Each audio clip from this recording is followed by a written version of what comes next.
You know, that might look cool and everything, but I'll be honest with you, I don't need all this just for a basic AR-15 video. What do you say we just get into the fundamentals, the basics, the safety, and the education of America's rifle without all the tactical stuff, even though it is kind of fun.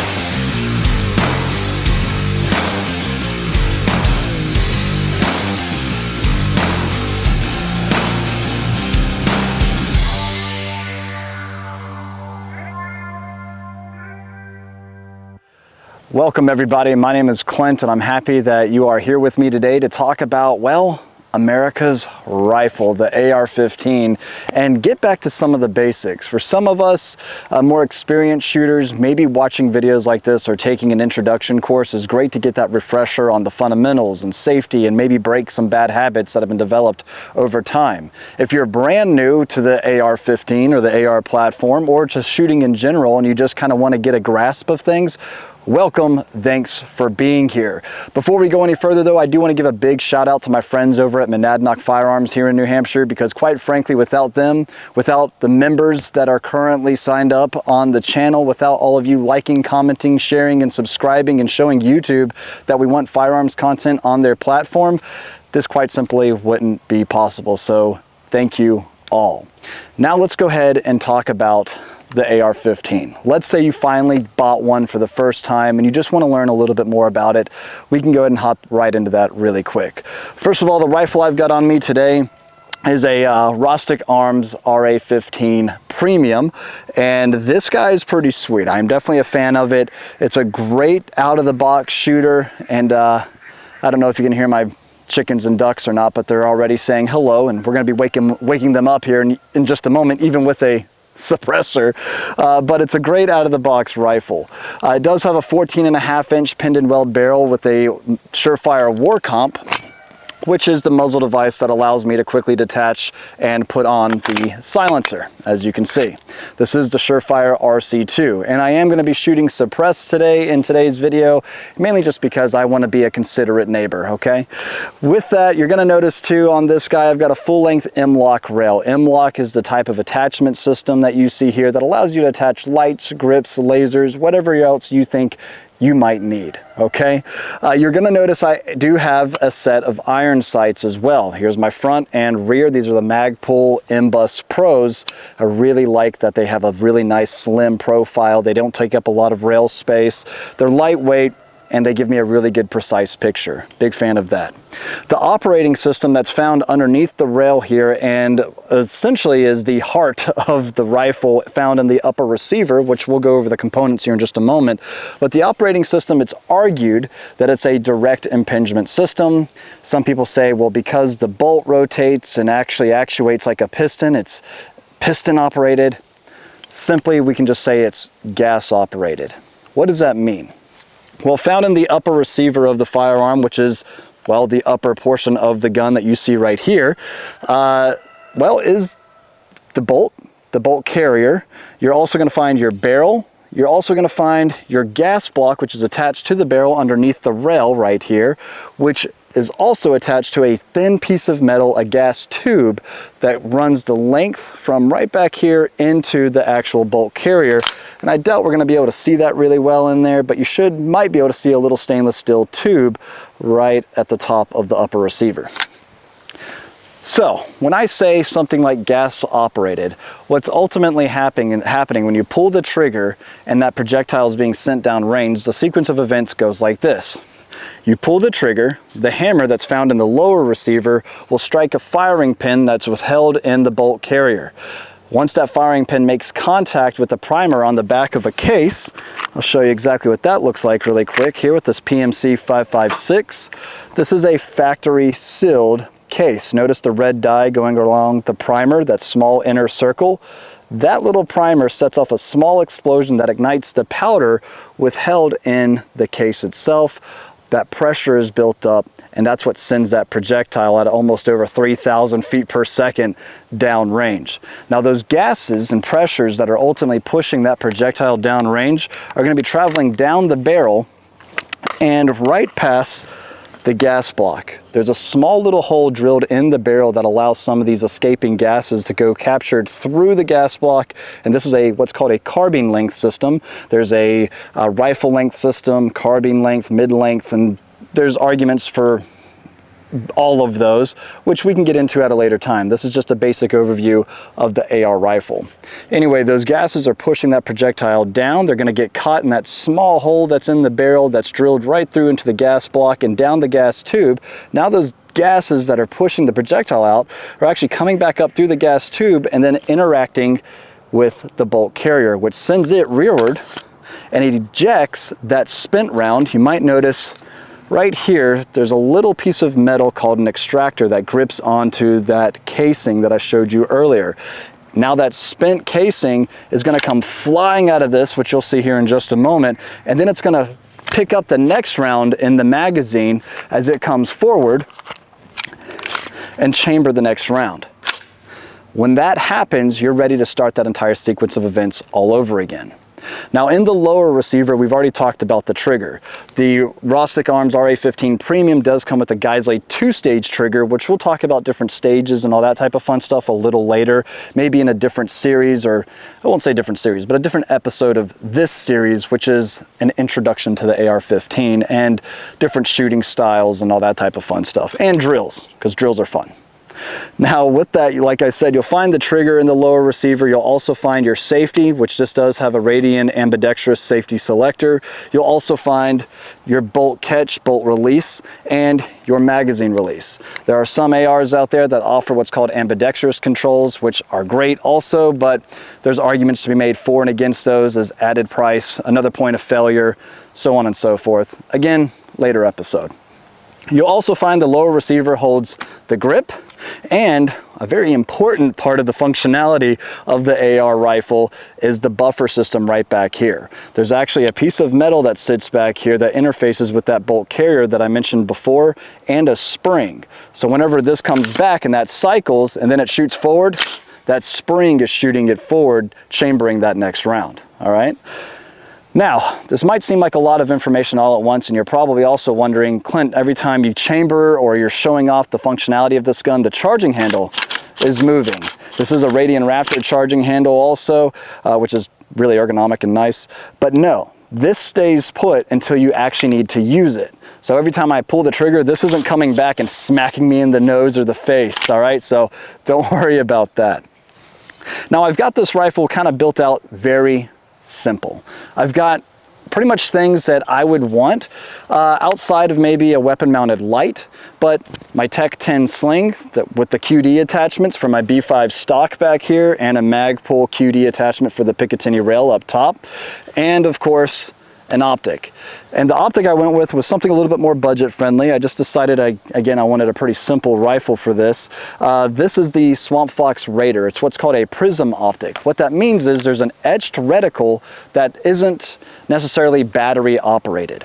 However, it's also illuminated, which does take a battery, and so that etched reticle that's always black, when you turn it on, now turns red or green or whatever color you choose to decide to run. This one specifically is green, just for something a little different, all right? And prism optics, they're pretty rugged. They can take a beating. Look at the Trijicon ACOG, which is pretty much the most battle-proven optic ever that the United States Marine Corps and Army have been using for decades, all right?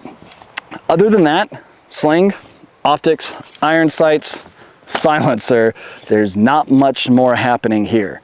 So now let's go ahead and talk about probably the most important thing when it comes to the firearms, safety. The first one, treat every gun as if it were loaded. If somebody hands you a firearm, the first thing you should do is go ahead and learn how to clear and make sure that this is a safe weapon, because at the end of the day, that's exactly what these are, weapons, and we need to make sure that we're treating them with respect. So opening that up, checking the chamber to make sure there's nothing actually in here. You can even get a good feel in there. Hey, that chamber is clear from any obstruction. It's also clear from anything like a bullet that might be going bang and going down range or to an unintended target, right? So clearing the rifle or clearing any type of firearm is something you should just get into habit of doing. I don't care if you pass this off and then just let somebody look at it, you're watching it the whole time, and then they give it right back to you. It's not a bad habit to get into, just to do a quick chamber check. Cool, nothing fell in there while we were passing it back and forth, and I don't have to worry about it. Next thing you want to do is make sure that your muzzle, the working end of the gun where the projectile actually comes out of, is always pointed in a safe direction. And you don't want it to cover anything that you don't intend to destroy or ultimately kill. So we call that ultimately just muzzle awareness, and don't flag anybody. Okay, I know I'm pointing in a very safe direction here in my home built range, so I feel pretty confident about where this is at all points in time. Not straight up in the air, typically at the deck or at my berm or the woods. I'm cool with. Next thing you want to do, you don't typically have to worry if your finger is off the trigger. If your finger is on the trigger, that typically means it's time to start shooting. So keep your finger straight and off the trigger just to make sure you don't have any accidental negligent discharges of the firearm. And keep your weapon on safe until it's time to actually start shooting. So just to go ahead and show you exactly what all that means, safe again, that's fire. Safe, fire. The moment I put my finger on the trigger, this becomes ultimately a decision to end a life or hit an intended target. So with that, I can show you guys how a trigger functions, how it feels, that kind of fun stuff. But at the end of the day, unless you're doing this for an educational purpose, unless you're dry firing and practicing, unless you're at a safe environment in a range, something along those lines, it's best to keep it on safe and your finger off the trigger. Typically, you have to have 3 things line up in order for there to be a really bad situation. Your muzzle has to be pointed at something you don't want it to be pointed at. Your weapon has to be on safe when you don't intend it to be on safe. And your finger has to depress the trigger when you're not ready for it to go bang. Typically, if one of those things isn't, I guess, wrong, you're typically pretty safe, right? But we want to avoid any type of negligent discharge. With that, the next thing to take into consideration when it comes to safety, after treating every weapon as if it's loaded, after making sure that your muzzle doesn't clear anything you don't intend to destroy, after making sure that your firearm's on safe and your finger is straight off the trigger until you're ready to fire, is to know your target and what lies behind it. Because at any point in time, a projectile, a bullet can go through your intended target, and all of a sudden, well, you're liable, put it that way. Every time you pull the trigger of a firearm, think about it as there's a lawyer attached to it. In other words, you need to make sure that anytime you pull the trigger and you send a round down range, you're accountable for it and you're gonna be responsible for what it does or doesn't hit. So keep that in mind. Okay, now coming back, I think we pretty much covered all the safety aspects. Next thing we can talk about are the fundamentals. The fundamentals are pretty simple. It's ultimately how to get accurate shots on target. And one of the first things to start off with, of course, is stance. For me personally, I take it and I look at it as, hey, this is a fighting tool. So I get into a good fighting stance. If I'm going to be fighting somebody, I like to throw a jab, throw something with a little bit heavier hit. I can do that. And I've already got a natural good position with my feet, which are just a little bit wider than shoulder width apart for me. My rear leg, which is my power leg, I guess you could say, is a little bit further back, and then my lead, so that way if I need to move, I can at any point in time, and I can do so very quickly and efficiently, is just a little bit further ahead. This is very comfortable and I'm very balanced. So that way when I start shooting quickly, I can accept that recoil, I can take that recoil, and it's not kind of pushing me back. What I see a lot of new shooters start to do is this type of stuff, kind of coming way back here like this. It's very unbalanced, it's not ergonomic, it's not comfortable. So keep that in mind. Again, just a good fighting stance like you're gonna throw a punch. And then notice also the positioning of your hands. My trigger hand, my support hand. It's typically about in a similar position as to where I'm gonna be holding the gun. It depends, of course, for everybody and what you might be doing, but positioning is about the same. My support hand is a little bit ahead of my trigger hand, which is right back here, ready to press that trigger. Now that we've got stance covered, let's move on to grip. For me, a good grip is getting that web of your thumb high and tight on that pistol grip, right? So right in here, this is what we call a beaver tail. What ultimately I want to do is get this nice and high and then wrap my fingers right around. My knuckles are pretty much right in line with what's called the trigger guard right here. Bam, that feels very comfortable, very ergonomic. I've got a nice tight squeeze on that. I can control and manipulate the rifle if I need to with my dominant hand here. Great. My support hand, and I'll just swim out of the sling so it's a little bit easier for you guys to see and for me, a little bit easier for me to manipulate. If I have a vertical grip on here, if I have an angled foregrip, hand stop, doesn't typically matter. I always kind of grip the rifle the same. And that's typically with a thumb over bore approach, which means my thumb is wrapping around the bore and then just grabbing it comfortably like you see right here. Now, depending on your arm length, depending on your build, might depict where you position your support hand on the rail itself. For me, I like, especially since this gun's a little bit lighter, I don't have a lot of lights and lasers and a bunch of things hanging off of this gun that makes it heavy. I can get a little bit further out on here, get a little bit more control. I can depress downward some when I start shooting to kind of maintain or mitigate that muzzle rise, which there's not a lot here anyway, so probably not much to worry about. But what this allows me to do is to really drive the gun and get on target if I have multiple targets. So I can come over here, switch over here really fast without having to worry so much about, let's say my intended target's right here and I'm over here. And if I'm coming over here, I don't want to swing past and then have to come back, right? I want to be able to kind of gas that some, pedal that some, throttle that some to right there where I want it to go. Right there, right? And that allows me to do that with that longer reach on the support hand. But what you'll notice over time is if you start doing these long days at the range, you start taking any type of course or anything, you'll start to fatigue and you'll start to see guys kind of choke back a little bit further, a little bit further, a little bit further to where they're about right here. And now they're kind of a little bit tighter to the body. They don't have as much control of the muzzle as you can kind of see, but it is a little less fatiguing. So again, having a vertical grip where you can kind of pull back a little bit actually helps me out at the end of the day as well, all right? So just something else to take into consideration. All right, now that we've covered grip, let's talk about our sight alignment. Sight alignment ultimately means you're aligning your sights to your eyeball to the target. So you want it to be pretty much a straight, even line from your eye to the target by means of going through the optic. So don't feel weird because, you know, I'm aiming my gun at you here, but you're just a camera, so not that big of a deal. Now, what you might be seeing right now is my optic is pointed clearly at the lens, the center of the lens of the camera, okay? I have a very good sight alignment, but notice something. My actual barrel might look like it's aiming a little low. And that's simply because we have what's called height over bore. Notice that my optic sits higher than my barrel where the projectile is actually exiting out of, correct?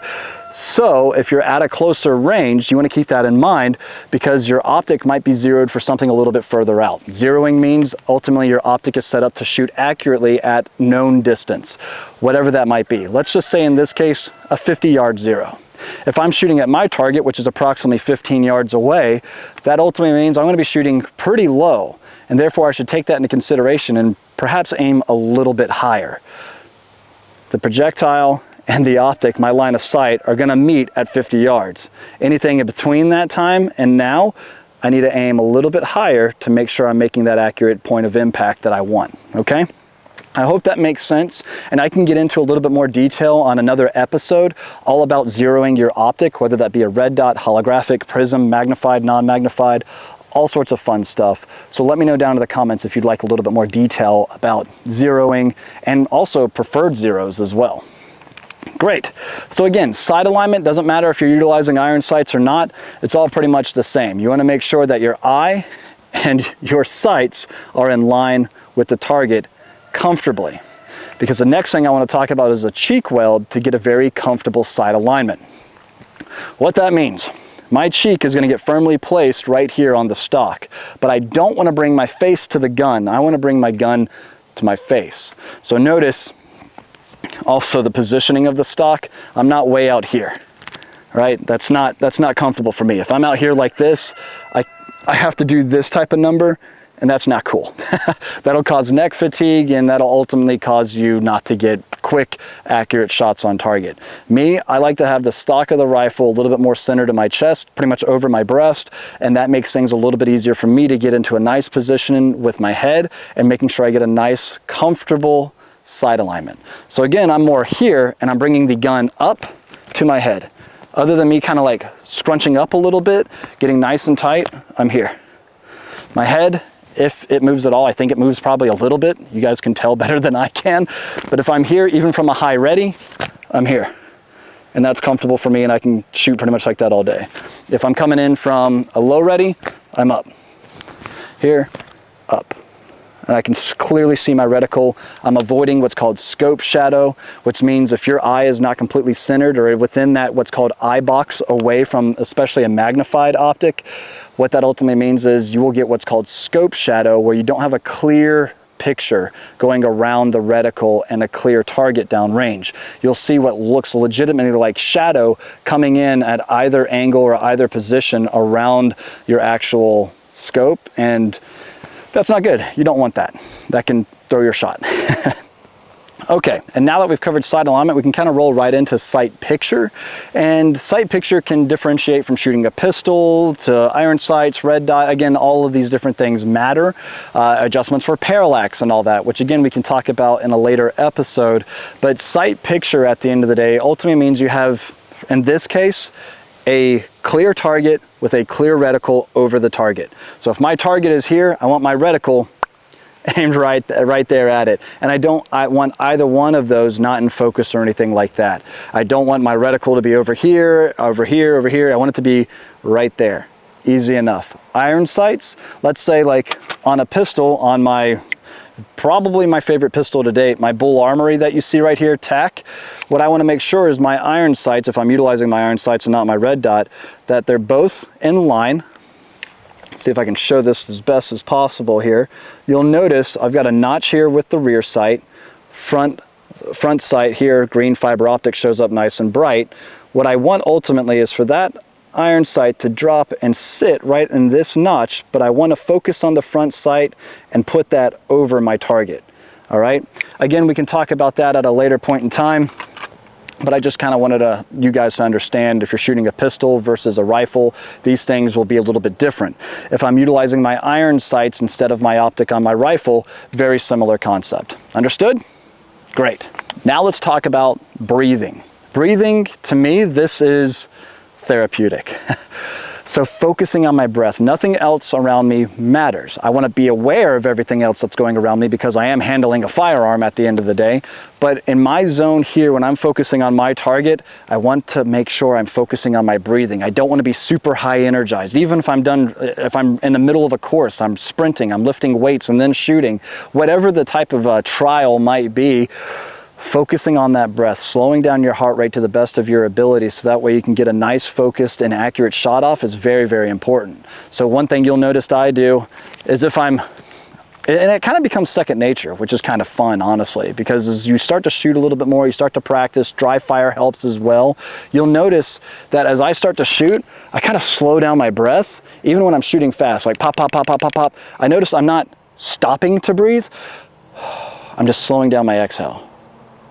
And I know if you guys watched me before in the past, I'm running and gunning and things like that, and I'm mic'd up like this. You can hear me before I start shooting, take that breath.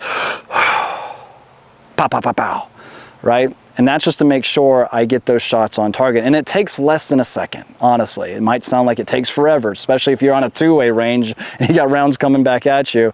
Every second and millisecond counts. But if you're not hitting your target, what good is that, right? So slowing down, focusing on that breathing, focusing on that natural respiratory pause. Bang. Get that nice, accurate shot off. All right, last fundamental we'll talk about, these two kind of go together. It's your trigger control and follow through, okay? Something that we'll see a lot of is what's called slapping the trigger. I'm guilty of it. I do it myself, and I'm just trying to shoot really fast and I'm not thinking about it. But if I want to shoot faster, I need to focus on that follow through and my trigger control. So let's go ahead and show that off, what that looks like really quick. Again, we're clear. I'm going to go ahead and flip my firearm onto a fire here. And I want to show you guys this trigger. Again, this is a two-stage trigger. So what that means is I'm going to pull this trigger and I'm gonna get to a very obvious wall right here. I know if I apply any more pressure, that hammer is gonna fall on that firing pin, which is gonna strike that primer and go through this entire sequence of events that I mentioned earlier and send that round down range.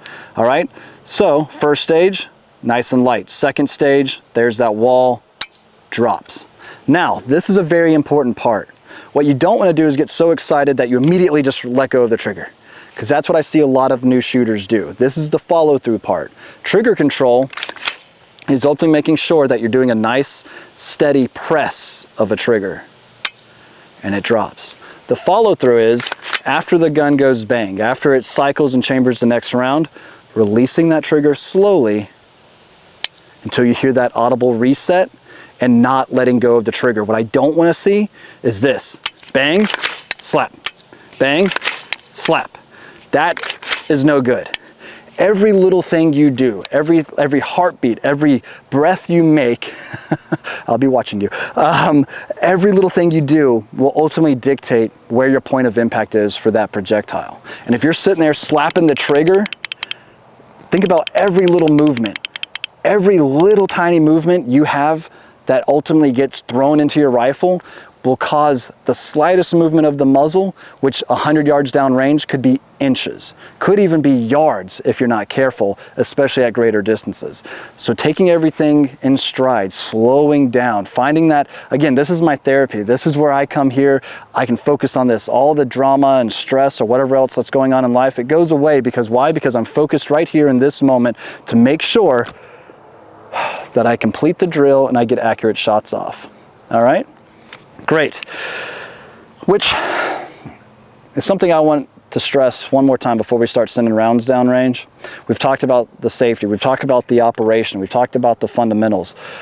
In this moment, when you're here, don't stop. What I mean by that is, don't get caught up if you don't look good. Don't get caught up if all of a sudden the gun malfunctions. Follow through and complete the drill. I'll probably say this a few times throughout this series, but just because something doesn't go your way doesn't mean you shouldn't complete the task at hand. And that might be actually a good life lesson as well. I know I could learn from that, especially in my earlier years. All right, so if you can run into a malfunction, if you run into your gun running out of ammo and you had just enough staged for whatever that match might be, transition to your pistol and finish the drill. And yes, we will get into rifle and pistol transitions and all that type of fun stuff, speed reloads, all of that later on in this series. But I just want you guys to focus on what's important, the here and the now, while you're at the range and focusing on every little thing you do to get that accurate shot off. Now let's go ahead and put on some eye protection and ear protection, and let's shoot some. As I'm putting on my ear protection, you're probably like, Clint, you've got a silencer on your gun. Why do you need ear protection? That's because silencers don't do one thing, and that's completely silence your gun. That is a myth and for Hollywood, all right? And also, they're not for assassins. They're legal to own in the United States and even parts of Europe. They're actually easier to attain, which is kind of funny. I thought this was America. All right, by the way, the reason I'm doing this entire series is I was sent a DM, talking about Europe, I was sent a DM from a gentleman in Sweden who notified me that they are now legally able to purchase AR-15s, but for hunting purposes, not so much defensive purposes. But all in all, he still wanted kind of a breakdown and introduction course, if you will, to the AR. And I'm like, well, I've got the time, kind of, and the place, and the equipment, so let's do it, all right? So thank you to all my international viewers. That's pretty freaking awesome, okay? All right, now, let's go ahead and take everything that I've pretty much talked about today, and let's just do it. Now, when it comes to actually getting your gun into battery, ready to shoot, you've got to load it. So let's go ahead and show you guys what that looks like. I'm taking a standard capacity magazine, throwing that right in the mag well. And you'll notice I'm not being gentle with it. This is a gun I'm definitely never gentle with, and there's a reason why. Because if you're gentle with it, and you think you're good, and then you go to shoot, something might like that happen, and you'll look like a goober at the range, and nobody wants to look like a goober at the range. So there's ways to combat that, all right? To make sure that you're actually loaded, you're ready to start shooting, especially in a stressful environment. This might be a good thing to get into the habit of, so that way, well, if you've got rounds coming your way, and especially during a reload or something, you're not in that creek without a paddle, all right? So first thing I like to do is insert that magazine with force, right? Get that in there. Double check, slap that, pull down, make sure you're ready to go. The chamber is closed. Now typically on an open chamber, if it's locked back to the rear because I just ran out of ammo and I'm about to do a reload, or I've locked it back myself, I'm not going to be met with so much resistance. But right now that bolt carrier is sitting right on top of that first round in the magazine, so it's offering a little bit of friction and ultimately a little bit of pressure. So when I go and pull the charging handle back, you'll notice there's my rounds, and then when I let that fly forward, don't baby it, don't ride it forward. Slingshot that thing, okay?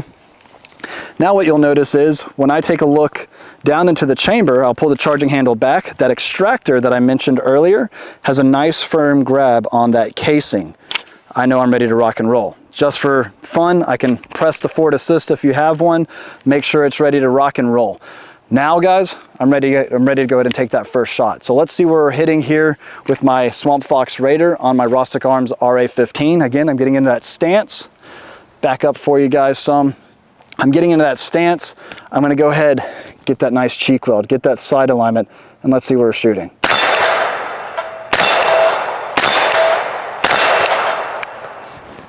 Excellent, pretty much right where I want to be. I'm able to hit that popper target. It's called a hostage target. That's allowing me to get a nice solid impact, swing around, and then now I have to change pretty much my point of aim so I can get that next hit on target, all right? Very cool. Now notice when I did that, did you see me rocking back? Did you see me do anything that looked uncomfortable or unnatural? Most likely not, and that's just because, well, I am comfortable and this feels very natural to me. At the end of the day, this rifle is an extension of me. Like I said, every little thing I do will ultimately dictate where that bullet goes down range. And until you've done this a lot, it's not going to be easy at first. And if it is, that's excellent. Step it up, right? Push yourself, make yourself fail at the end of the day, because then you know that's where you need to work out on it. All right, that's where you need to practice some more. So let's go ahead and do it again. All right, let's shoot it again.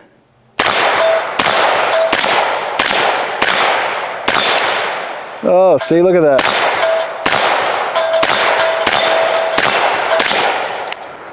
I know I need to slow down a little bit. Change target.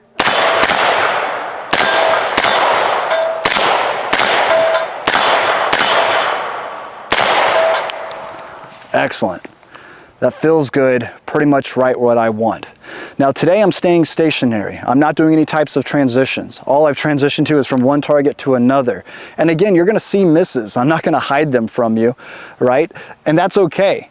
At the end of the day, I just know I need to better zero this optic as well, especially for this close range. But hey, I'm happy with how I'm doing here. I'm focusing on every little thing. I'm focusing on how the gun is recoiling, how I'm managing that recoil. I'm focusing on where I'm hitting or where I'm not hitting, and it feels good. So I think that can pretty much, well, I've got a few left. We can go ahead and finish them out, don't you think? Let's just do that. Let's just shoot these really fast right into that target that I was just shooting at here.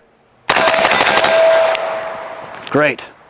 And you'll notice when I got done shooting, this is another habit that I have. I turn the rifle just a little bit and I check down into the chamber here just to make sure that it is empty, that it's clear, that I'm not running into a malfunction.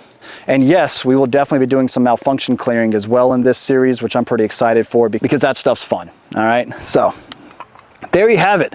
Episode 1 of the introduction to the AR series, or AR for beginners, or back to the basics, whatever I plan on naming this in post.